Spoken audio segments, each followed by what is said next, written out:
One of Travel Channel's sexiest beaches in the world. One of TripAdvisor's top 10 beaches in America. This is Miami Beach. South Beach rocks.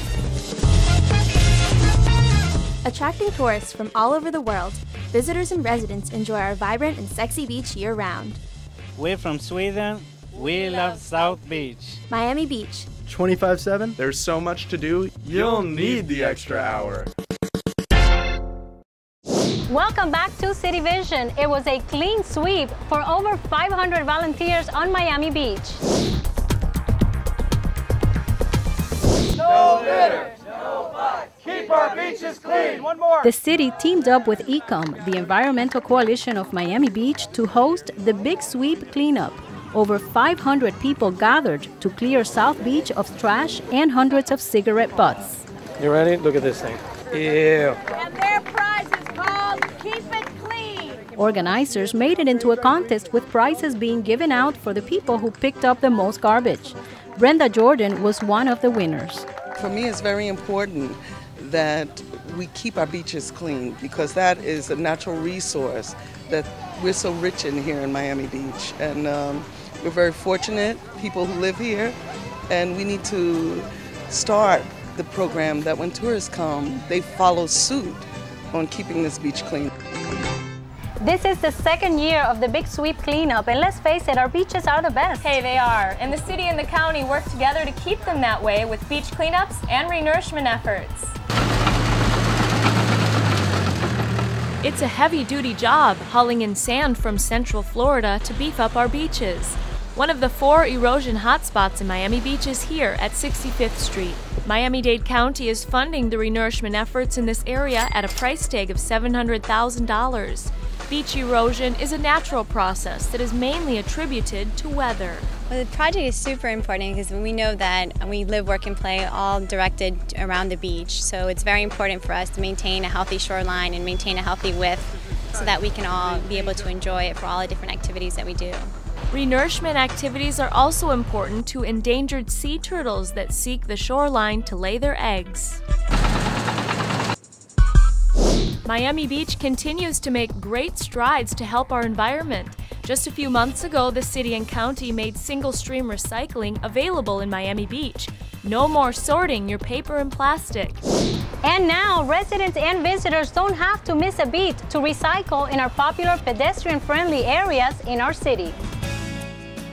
These temporary blue bins have been placed in the right-of-way so a recycling option is within reach when you need it. Angelina Luna and her son take regular strolls along Lincoln Road. We needed this so bad because we didn't have anywhere to recycle. We would just throw all the garbage, all the plastic inside the garbage, mixing everything together. So this is a perfect idea. You'll find the containers on Lincoln Road, Lomas Park, and on the beach between 5th and 14th Streets. And please, only discard aluminum cans, plastic, glass, and paper in the blue bins. Permanent recycling containers are on order that will replace the temporary blue bins. A new dog park is coming to south of 5th. And off-leash hours are a possibility for our furry friends. Reporter Maya Fiallos explains in our Rec Review segment.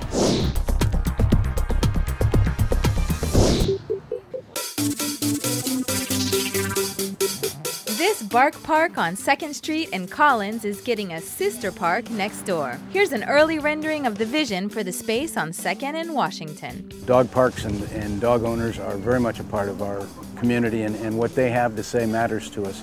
So we are working with dog owners right now to design what we want to have in this Bark Park on Washington Avenue.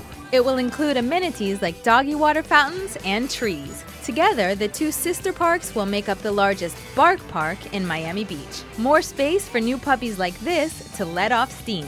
This is Cooper, and he is 10 and a half weeks right now. And as you can tell, he likes to chew right now and bite a little bit, but he's a good boy.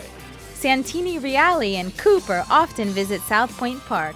There's a plan in the works for making this westerly portion of the park a limited off-leash area, but the county still needs to approve the change. I think it's so nice to have a nice, clean, safe area to bring your pet in on Miami Beach. It'd be nice if it was off-leash so he could run around a little bit, but we're happy with it as it is, right, buddy?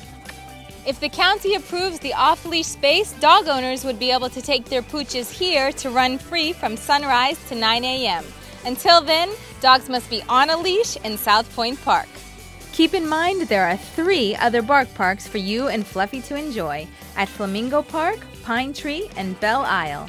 For MBTV 77, I'm Maya Fiallos. For more information about bark parks in our city, visit miamibeachparks.com.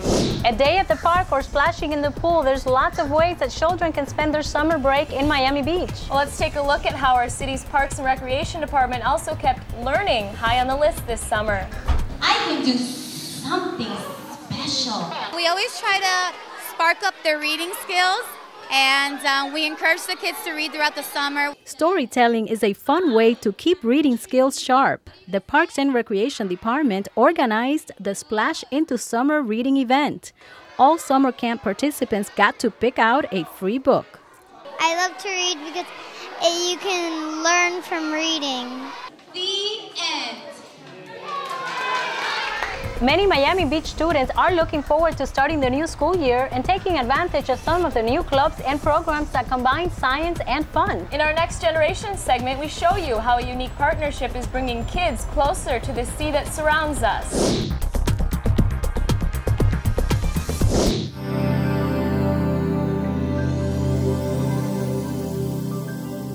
You know what?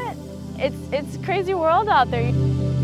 The underwater world is filled with surprises. You see everything that's around you, up, the land and the air, but once you see down there, it's a great experience. Adriana Chait may have missed out on learning to scuba dive if not for the scholarship given to her through the U.S. Navy's 2009 Women Divers Hall of Fame and Women's Scuba Association training grants. It means a lot because gear's expensive, tanks are not cheap. The grants are part of a larger movement to integrate hands-on marine science opportunities at Miami Beach High School. A new scuba club has been formed, and the startup of a new program called AIMS, the Academy of Marine and Environmental Science. It combines core classes with field trips and hands-on research experiences. Well, it's been very positive so far. We basically have had this program running at Beach High just during the last year.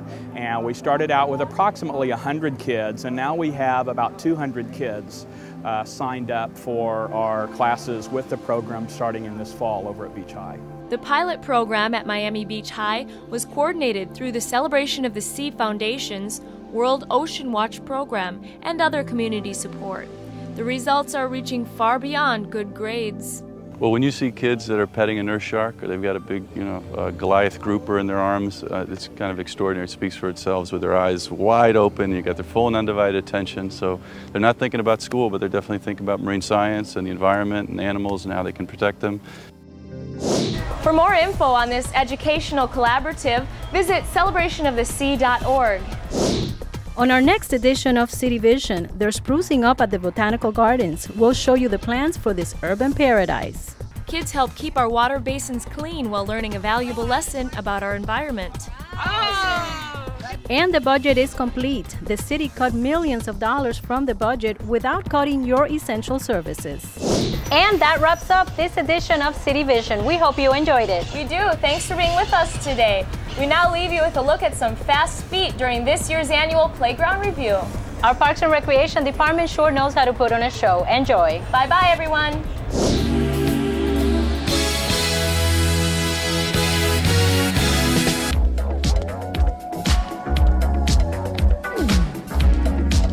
It's close to me.